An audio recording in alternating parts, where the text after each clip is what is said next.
Last time on Take One, the Chris Pratt takeover in film, and Melina gave us some helpful tips on how to avoid scammers. Yesterday, I got a text about winning a new iPhone. I sent them my address, and I'm just waiting for it in the mail. On this week's episode, a Bronco sports update and some info on our mascot's history. And of course, just for laughs, Jeff Bezos' recent adventures, and Jordynn and Ryan will play a little game. These stories and more up next on Take One.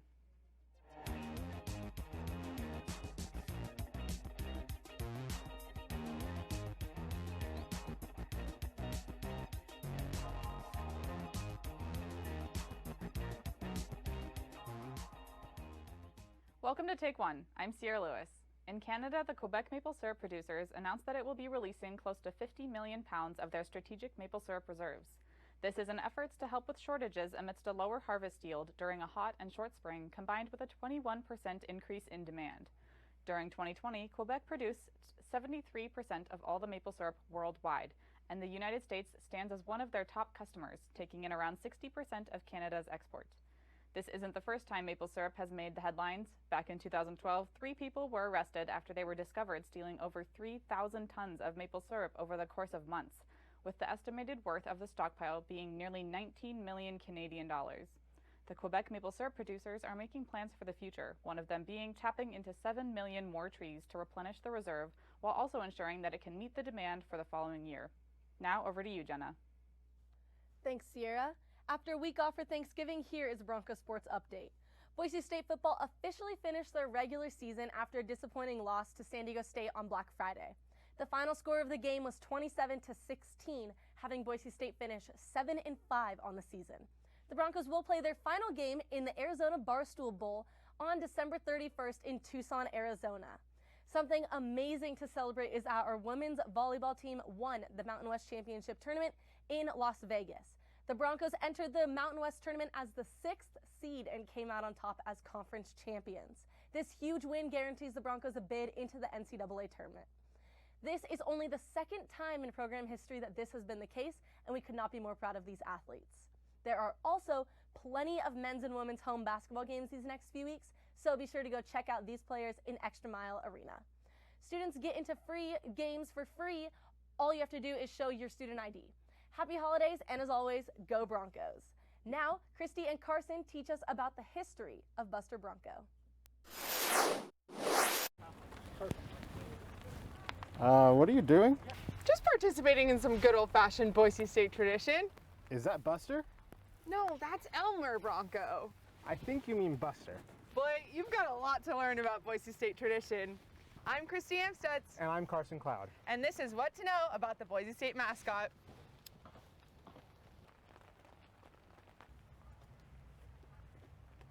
Right here. Okay. Students knew right from the start that they wanted a Bronco to represent their school because of the wild horses that roamed the Owyhee Mountains.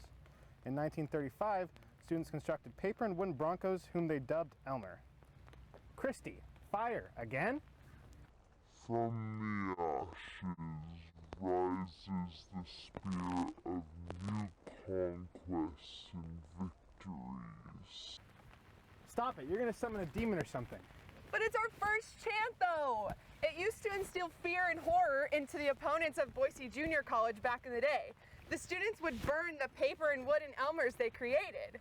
What's a what to know about the history of Boise State mascot without our humble beginnings? All right, no, that's enough of that. Aww. The Bronco mascot made its first appearance in the form of a white Appaloosa stallion and other live horses. After a few years, then Boise State President John Barnes encouraged students to come up with a costume mascot much like other schools had done. And in 1974, Andy Reynolds donned the first ever Buster Bronco costume. Christy, again? What? I'm just trying to keep the tradition alive. I'm done. Well, it looks like that's all the time we have for today. I'm Christy Amstutz, and that was Carson, and that was what to know about the Boise State mascot. You're sadistic, you know that? It's tradition! Buster Bronco, my best friend. Now let's go head over to Skyler.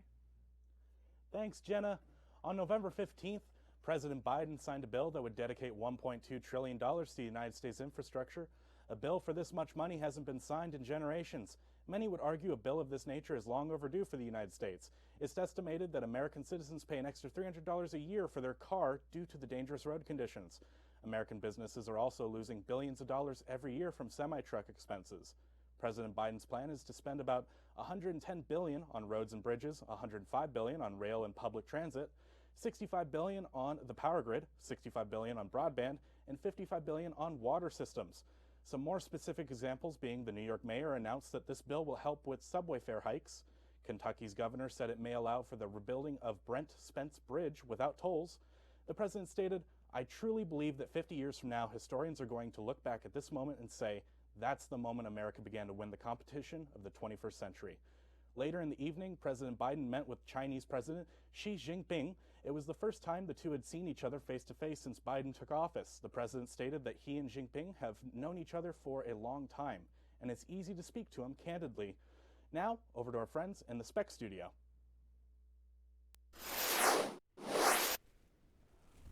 Well, on the topic of like really recent things that have happened this week, how was your Thanksgiving? It was so good. So good. Good. Yeah, couldn't ask for a better one. How was yours? You know, it was really good. I ate a lot of meat. Yeah, same. Yeah, I got drugged. So that's, good times. Speaking of that, Blue Origin, the name of Jeff Bezos' rocket company, has plans to team up with Sierra Space to build a space station nearly the size of the ISS for touristic destinations. It will be called Orbital Reef and offers not only vacation getaways, but hosts scientific experiments and in-space manufacturing as well. Though no formal price estimate was given, it's likely to cost tens of billions of dollars, before a human ever sets foot. It's been confirmed that NASA will be an anchor tenant as well.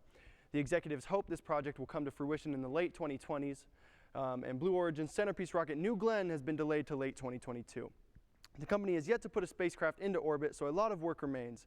Other companies have also been announcing business ventures abroad, mankind's pursuit to monetize space. A company called Redwire is developing 3D printers for in-space manufacturing, so spaceships can build things on board instead of shipping from Earth. As you'd anticipate, there's an extreme net cost to space shipping. In addition, companies and organizations across the globe plan to conduct scientific experiments in space. This is because Earth's gravitational pull can't contaminate biological and physical phenomena.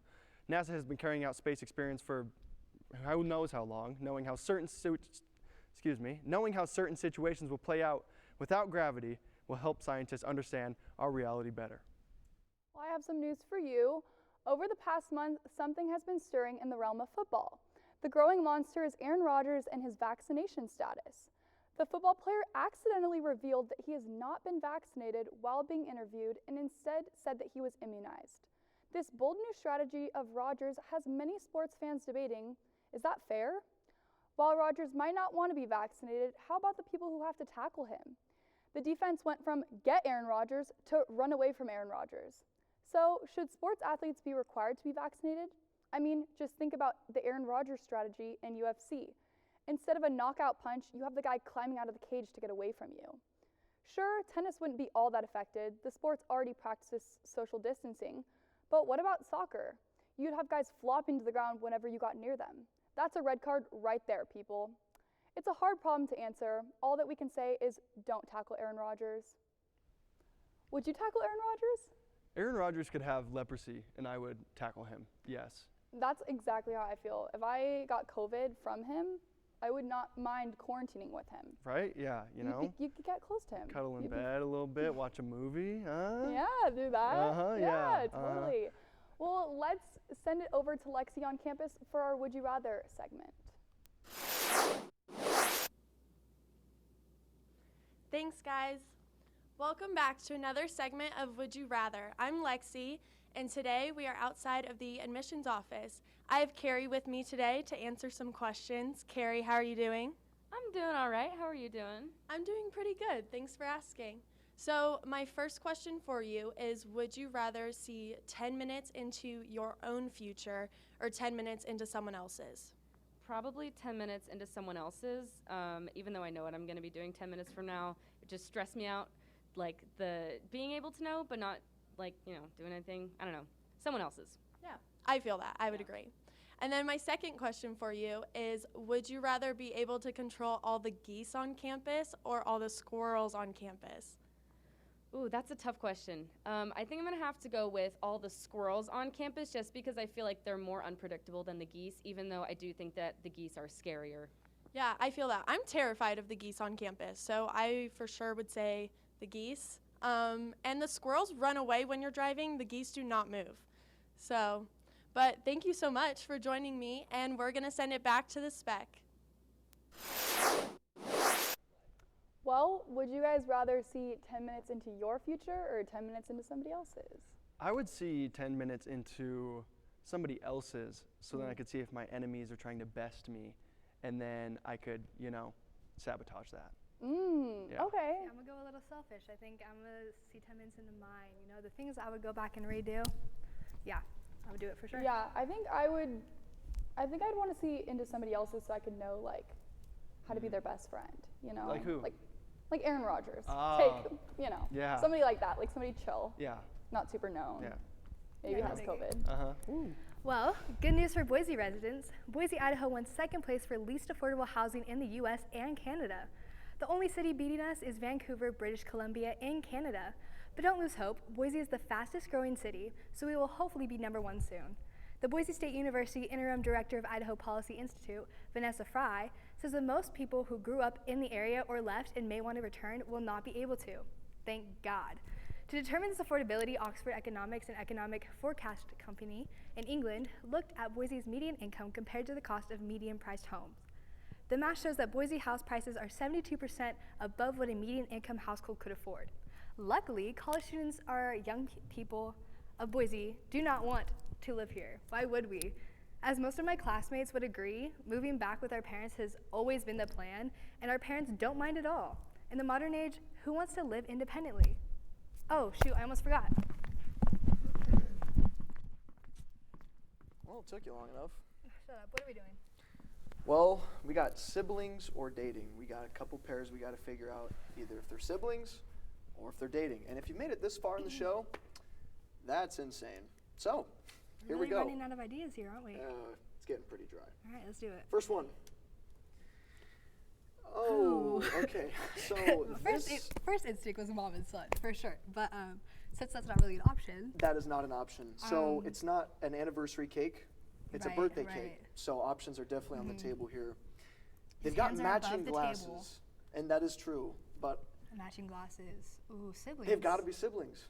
The mom would be, matching glasses. You Yeah, guys are so cute. they got the same colored hair. They got kind of like the same smile. Siblings. All right, let's see. Wow.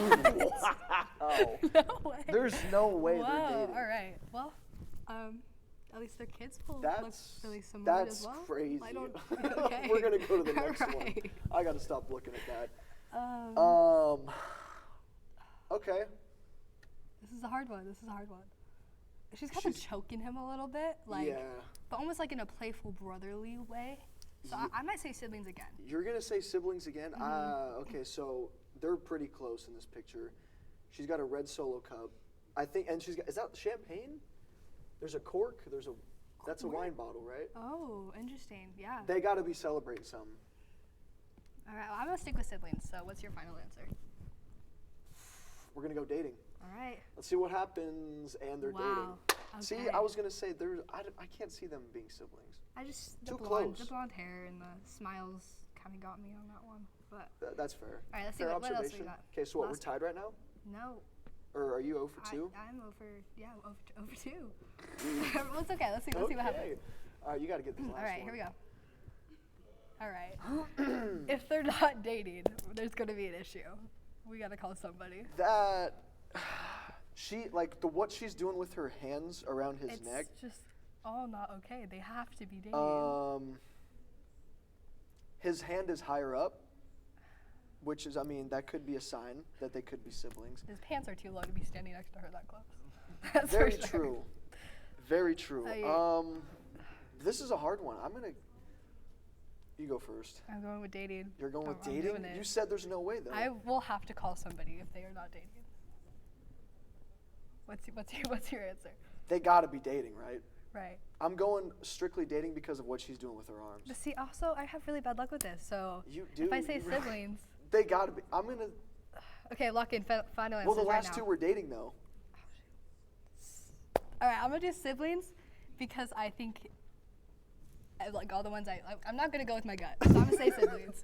I'm gonna go dating. I think they're gonna do 3 dating in a row just to throw us off. And there's no way. Oh my God.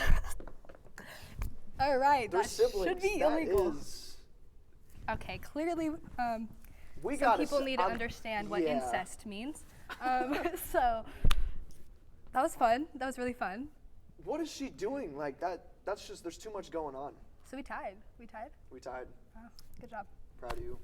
Well, folks, we're going to send it back to Sierra in the 360 studio. Thanks for hanging with us. We'll see you on the floor. Thanks, you two. Do you love Christmas and watching movies? Well, I have the perfect job for you.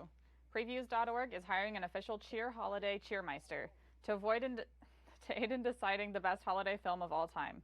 This cheermeister will be paid $2,500 to watch 25 holiday movies in 25 days and take a short survey after each film. The official job listing says, do holiday carols warm your heart? Have you always wanted a ticket for the Polar Express?